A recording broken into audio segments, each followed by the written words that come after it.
और देखिए, विधानसभा के शीतकालीन सत्र को लेकर बीजेपी विधायक दल की एक बैठक आज शाम 7 बजे प्रदेश कार्यालय में होगी। प्रदेश अध्यक्ष सह पूर्व मुख्यमंत्री बाबूलाल मरांडी की अध्यक्षता में आयोजित बैठक में नेता विधायक दल सह नेता प्रतिपक्ष अमर कुमार बावरी, प्रदेश संगठन महामंत्री करमवीर सिंह, मुख्य सचेतक बिरंजी नारायण, सचेतक जेपी पटेल सहित पार्टी के विधायक गण शामिल होंगे। बैठक में भ्रष्टाचार, विधि व्यवस्था सहित हेमंत सरकार को घेरने की रणनीति पर विस्तृत चर्चा होगी।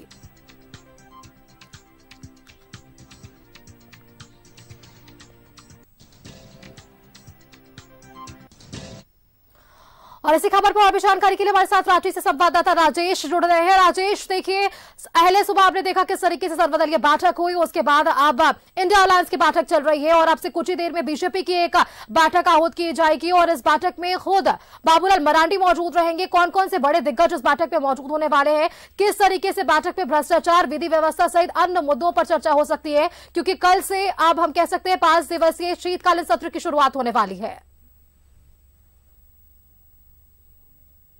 देखिए, विपक्ष के पास मुद्दों की कमी नहीं है। शीतकालीन सत्र भले यहाँ ठंडा हो, रांची में तो अधिक ठंड है, लेकिन विपक्ष पूरे तेवर में है और सरकार को घेरने के लिए भरसक पूरे प्रयास किए जाएंगे। हमारे साथ हैं बीजेपी विधायक हैं राजमहल से अनंत ओझा जी। इनसे ही जानते हैं ज़्यादातर क्या क्या विषय हो सकते हैं आप शीतकालीन सत्र में। नहीं, देखिए, शीतकालीन सत्र का सत्रावधि बहुत छोटी है और ऐसे में राज्य में वर्तमान जो हेमंत सोरेन जी के नेतृत्व की सरकार है, इस सरकार ने राज्य के हितों की इतनी अनदेखी की है कि वो सारे मुद्दे आज राज्य की जनता उसको लेकर के सड़कों पर खड़ी है। चाहे वो सत्ता संरक्षण में चल रहे भ्रष्टाचार के काले कारनामे हो, चाहे तुष्टीकरण की राजनीति हो, चाहे युवाओं को धोखा देने वाली उनकी राजनीति हो, चाहे महिला उत्पीड़न की घटनाएं हो, तो समाज जीवन के हर तबके के साथ इस सरकार ने किसान, मजदूर, नौजवान सबके साथ चलने का काम किया है। और निश्चित रूप से हमारी सबसे बड़ी विषय है कि राज्य के एक बड़ी आबादी जो 6-7 जिले ऐसे हैं जिस जिलों में पिछड़ी जाति का अनुपात डिस्ट्रिक्ट रोस्टर में उसका शून्य दर्शाया गया है।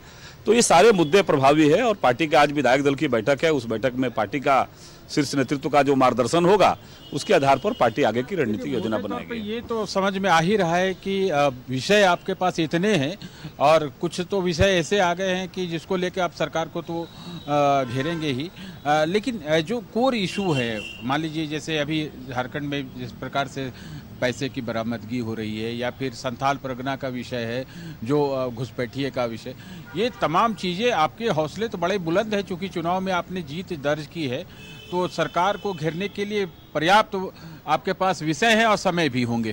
नहीं, निश्चित रूप से हम तो ये कह रहे हैं कि सरकार ने कोई ऐसा काम ही नहीं किया है।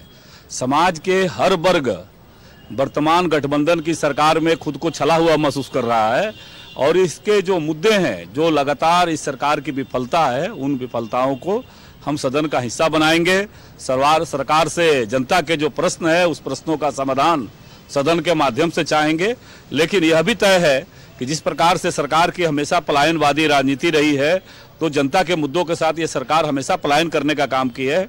मुझे लगता है कि छोटा अवधि ही सही, लेकिन इस सरकार का भी हश्र वही होगा, इस सत्र का भी हश्र वही होगा। सरकार जनता के मुद्दे को पलायन करने के काम करेगी। इस बार खास यह है कि आपके जो हैं विधायक दल के नेता, जो नेता प्रतिपक्ष सदन के होंगे वो होंगे।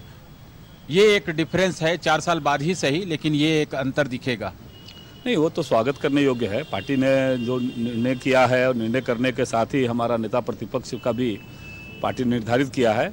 लेकिन जो राज्य के विपक्ष की जो भूमिका है कि जनता के सवालों को सदन के माध्यम से हिस्सा बनाकर उसका समाधान विधानसभा में ढूंढना, और विगत 4 वर्षों में गठबंधन की सरकार ने जो पलायनवादी रुख किया है, लगातार जनता के मुद्दों को भ्रमित करने का काम किया है, इससे निश्चित रूप से आएंगे। लेकिन हम चूंकि प्रतिपक्ष में हैं तो हम तो जनता के सवाल सदन के माध्यम से उठाते रहेंगे और आज विधायक दल की बैठक में हमारी रणनीति बनेगी।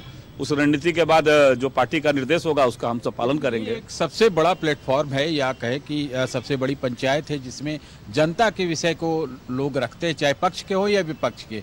समय का सदुपयोग हो, यह ध्यान में जरूर रखना चाहिए हर पक्ष को। हम तो भारतीय जनता पार्टी तो प्रारंभ से सकारात्मक विपक्ष की भूमिका निभाना जानती है।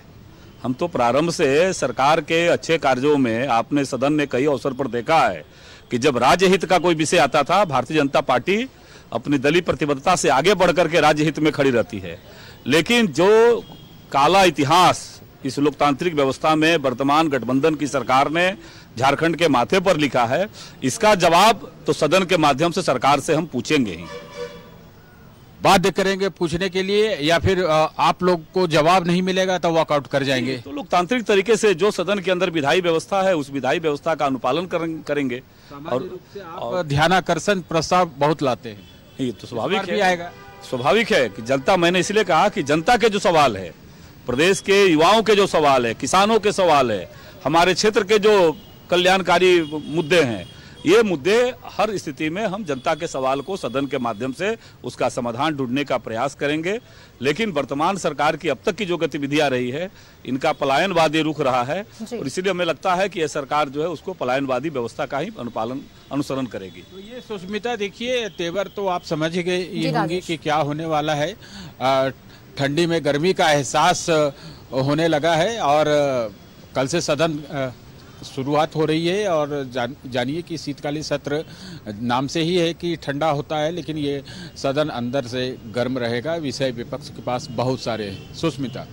बिल्कुल राजेश, जिस तरीके से अनंत ओझा जी ने अपने पूरे बातों को सामने रखा है कि बीजेपी किन मुद्दों को लेकर इस बार सरकार को घेरने वाली है और क्या कुछ रणनीति बीजेपी तैयार करने वाली है, ये साफ तौर पर झलक रहा है। फिलहाल राजेश, आपका बहुत बहुत धन्यवाद हमारे साथ जुड़ने के लिए और तमाम जानकारियां हमारे दर्शकों के साथ साझा करने के लिए। तो आपको बताएं, कल से झारखंड विधानसभा के शीतकालीन सत्र की शुरुआत हो रही है। 5 दिनों तक ये शीतकालीन सत्र चलना है। समय अवधि जो कम है, इस वजह से लेकर